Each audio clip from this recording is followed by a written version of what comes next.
Why is Germany's recent apology and offer of aid for the Namibian genocide being pushed as a positive development when it is long overdue and insultingly inadequate?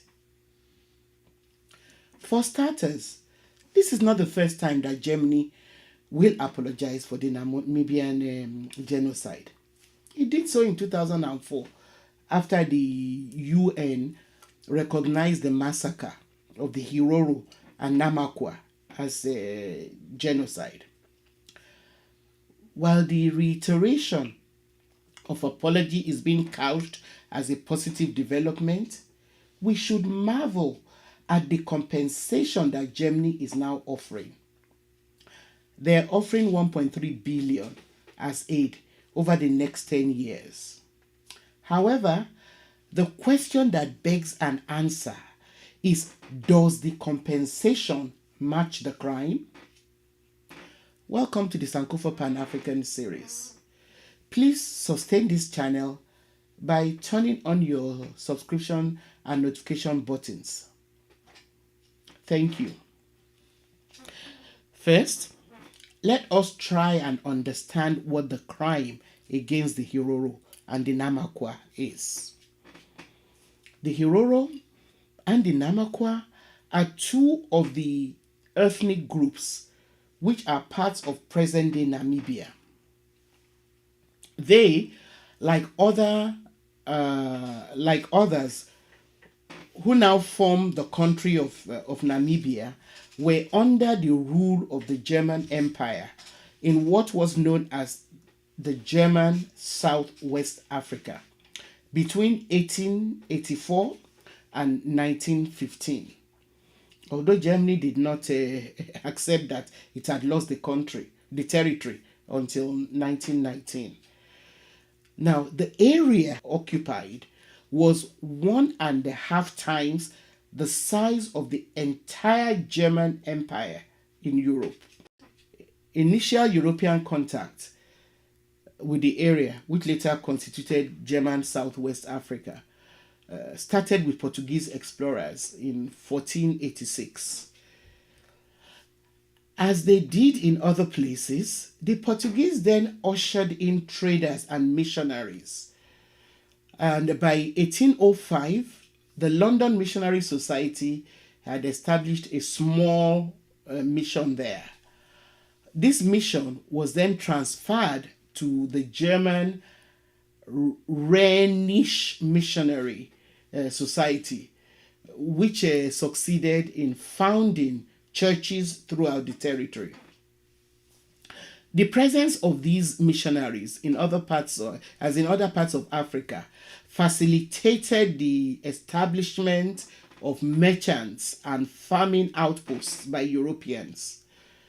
So German settlers arrived in droves, drawn by economic possibilities in mining and farming opportunities which were lacking in Germany.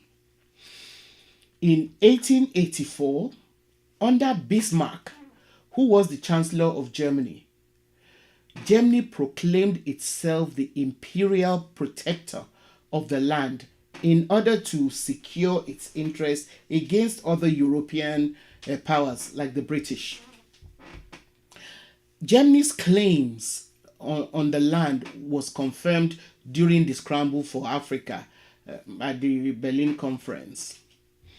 And in April 1886, a dual legal system with which the colony was to be administered was created. The system had one set of laws for Europeans and a different set of laws for Africans.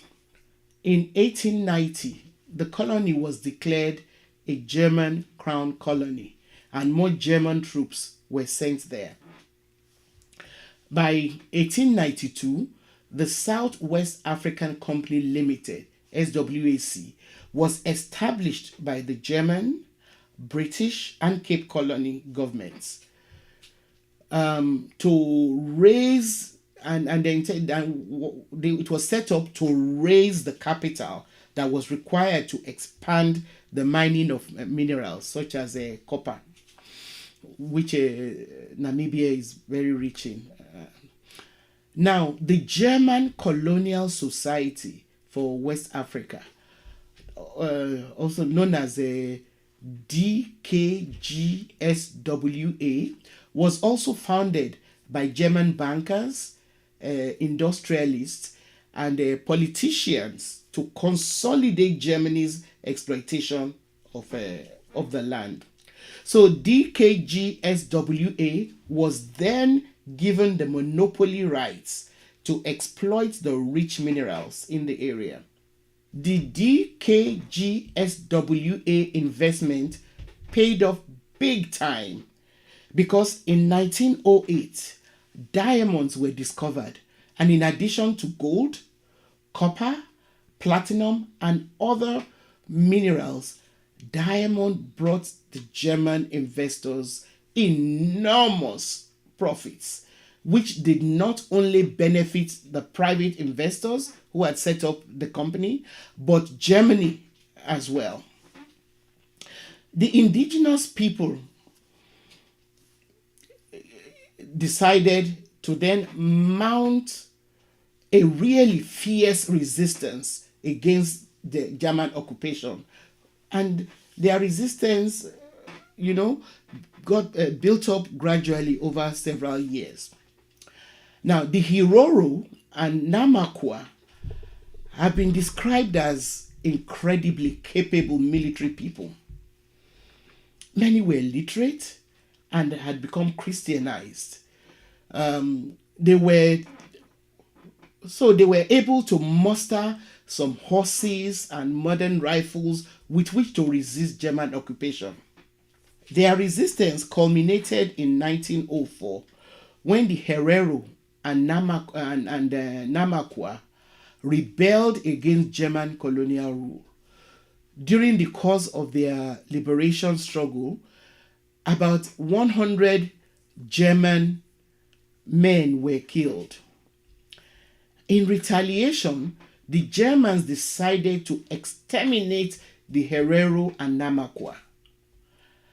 Close to 100,000 Herero and 20,000 Namaqua, who were predominantly women and children, were killed by the time that the violence which Germany unleashed on them ended. They went on a killing rampage, killing men, women, and children. They tried to trap the indigenous people in the Waterberg Plateau. They continuously shelled the mostly unarmed population with powerful artillery. They then routed the people who were trying to escape this raw violence and herded tens of thousands of unarmed men, women, and children into the Kalahari Desert, where thousands died of exhaustion and thirst. Those who survived were then forced into concentration camps where they were forced to work for Germans, and where large numbers of them continued to die. Some sources actually say that the Germans were so determined to annihilate the indigenous people that they even poisoned their water wells. There are also researchers who have found out that the concentration camps were deliberately designed so that the people would die from exhaustion and thirst, because evidence has been found in death reports that were filled out in Germany for people who were forced into concentration camps, even when they were still alive. Their death reports were written even before they died. So the death reports listed names, ages, and gender and other information of people who were still alive at the time of preparing the death reports. The Germans then filled in death by exhaustion as the cause of death. So a big question which is yet to be satisfactorily answered is, how could the Germans have predicted the cause of death of living people who then died from what they wrote down in the death reports, if they had not deliberately ensured that they died in a predetermined way? Another outcome of the brutality of the German campaign to annihilate the population of the Herero and Namaqua communities was that hundreds of human remains, such as skulls and skeletons of victims, were collected and packaged for export to Europe to be used as raw material for what they called racial scientific studies. It is, of course, common knowledge that this genocide was the practice run for the Jewish Holocaust about 30 years later.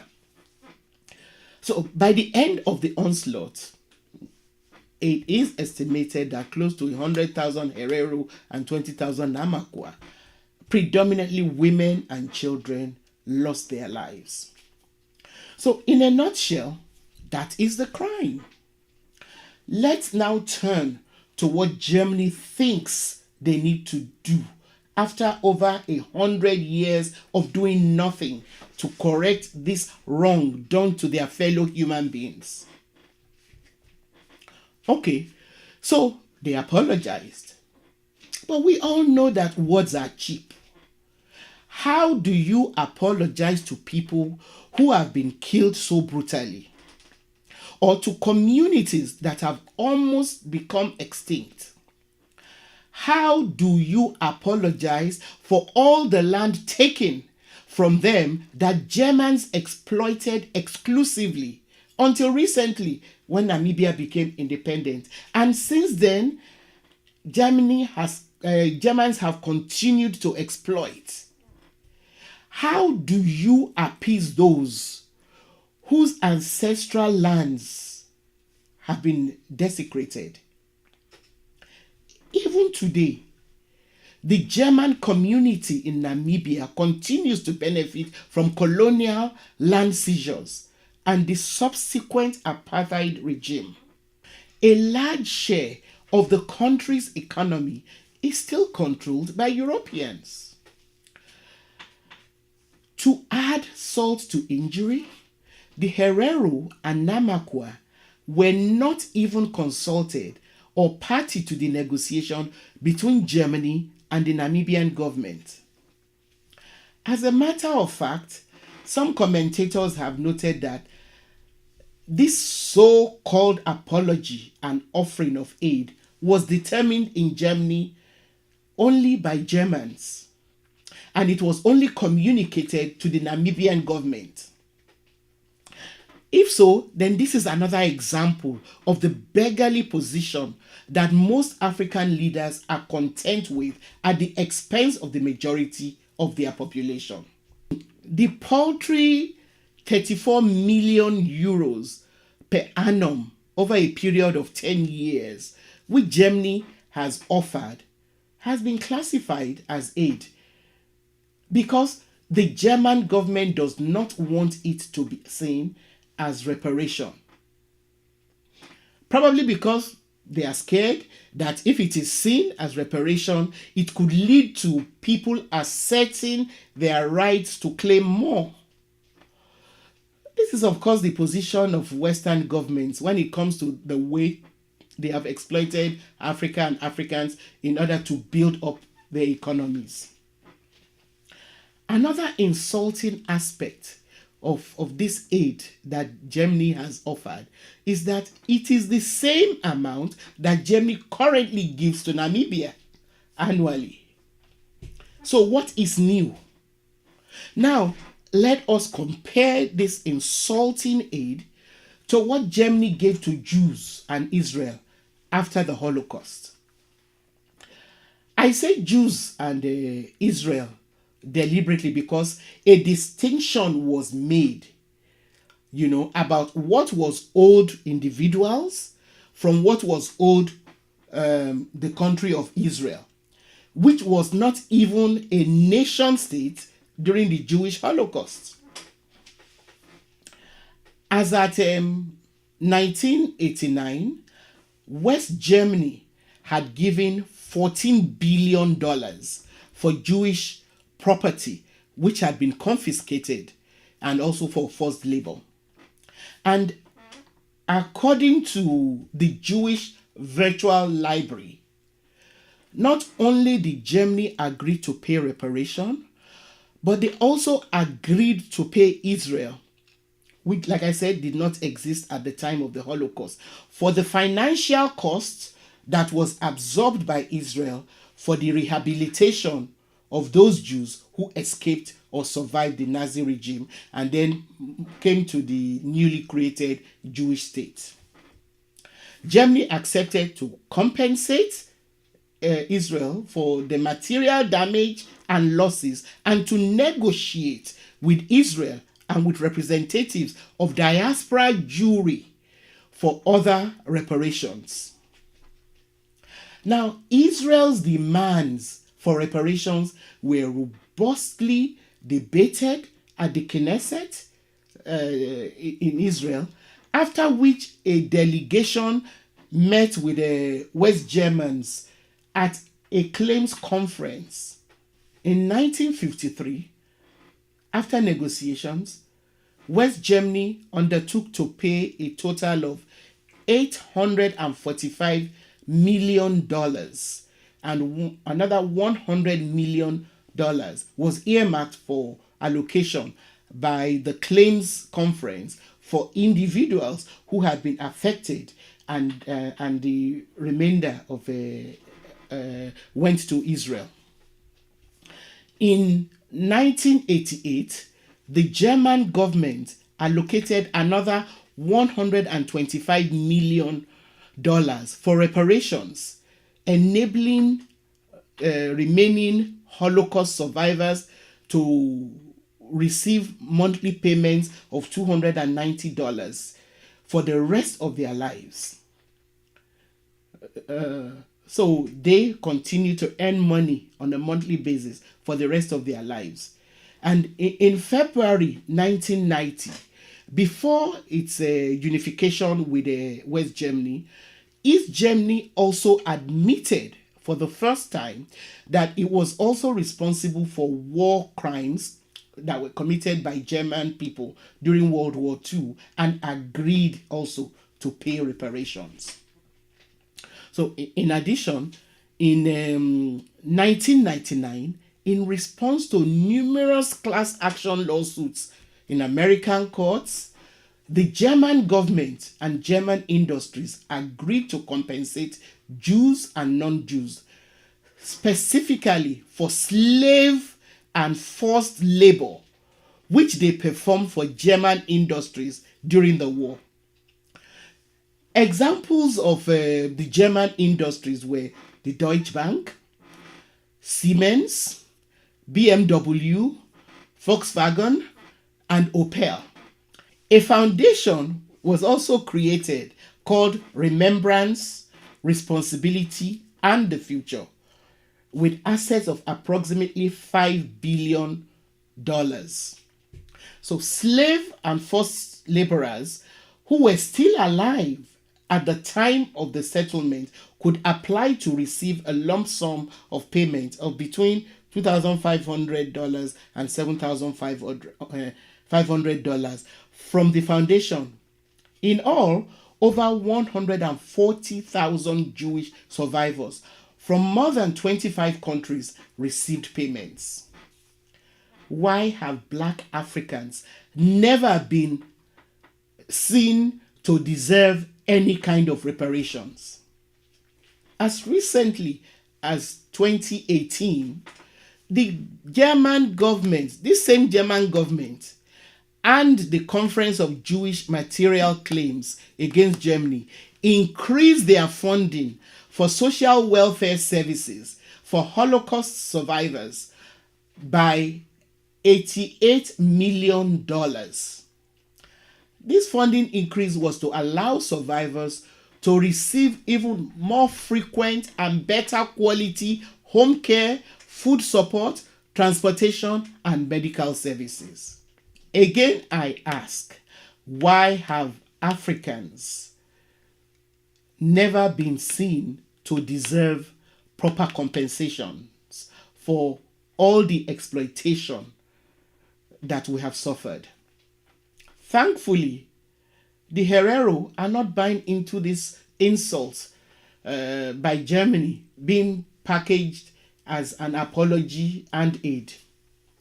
The Herero paramount chief, Vekuli Rukoro, has dismissed the deal between the Namibian government and Germany as an insult because it did not include payment of reparations. He goes further to call the deal a black cat in the bag instead of reparations for crimes against humanity. He insists that no self-respecting African will accept such an insult in this day and age from a so-called civilized European nation. I hope the Namibian government and others like them are listening to Chief Vekuli Rukoro's words of wisdom. Thank you once again for watching and being a part of the Sankofa Pan-African series. Please continue to share your comments and questions with us. Also, please give us a thumbs up and share our videos with your contacts. See you next time.